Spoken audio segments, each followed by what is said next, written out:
De vague en vague, des vagues à la queue leu, quiète et inobéissante.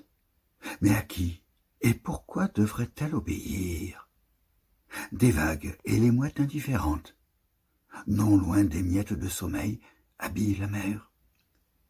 Vertigineux carnaval d'eau, quelqu'un nage à rebours de lui-même, et la journée de s'étirer sans savoir pourquoi, elle ne se défait pas du temps.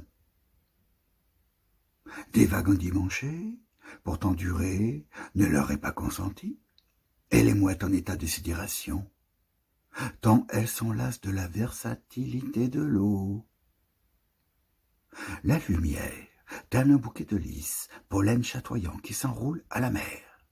Le monde rassemblé, là, est une longue suite de chimères. Des vagues, pour ne pas oublier que le temps n'est pas une pure vue de l'esprit. Au cœur de nos destinées, la lourde mémoire des eaux. L'éviscérer, ce serait renoncer à ce qui nous, nature, humanise. L'anéantir, ce serait nous condamner à une errance vide de tout imaginaire. Qui suis? Qui suis? Oiselle, avec guerre d'ailes d'une île si grande que personne ne peut en voir le bord, et rieuse, à cause des autres oiseaux qui chantent quand ils ont les pattes plongées dans un nuage.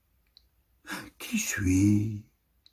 Moinelle géante, coursant les enfants à coups de plumes en osier ou de joncs en métal. Qui suis? Comme sont fatigants les qu'on nécessitait de savoir, pourraient pas plutôt s'asseoir dans l'eau sale et croquer leur curiosité, le temps que la beauté s'apprête et que l'ange, au regard intrépide, change la nuit en fête foraine. Qui suis? Sterne déboussolé ou faucon jeûnant depuis son enfance? Qui suis? Une maxime enluminant des destinées, quand c'est trop tard dans la matrice humaine pour espérer naître la peau pétulante. Qui suis? Donc, qui vous intrigue tant? Vous qu'êtes fait de pensées maigrichons et de perceptions troubles. Suis ce que j'ai bonheur à être, le reste, votre sottise sans charge. Suis la goutte d'eau qui justifie la mer, et la miette de musique qui miracule l'offensé. Insomnie. Le ciel a mal dormi. La faute à ces maudits humains qui jettent des sorts à l'heure semblable, quand c'est le moment de sombrer dans les bras de la Voie lactée.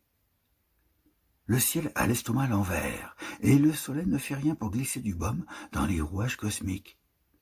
Le ciel étire du mieux qu'il peut, sa langue ennuagée, puise lymphe et sève. Pas cela qui le défatigue, mais savoir qu'il peut taire sa faim lui permet de ne pas céder au charme de la désintégration pure et simple. Le ciel a enfilé sa chemise triste et son pantalon tire-bouchonné, encore un peu, et il chevauchera son cher Pégase pour un voyage vers de nouveau nulle part. Un peu plus d'air. Fenêtre grande ouverte, gouttes de lumière tapissant le parquet de chêne.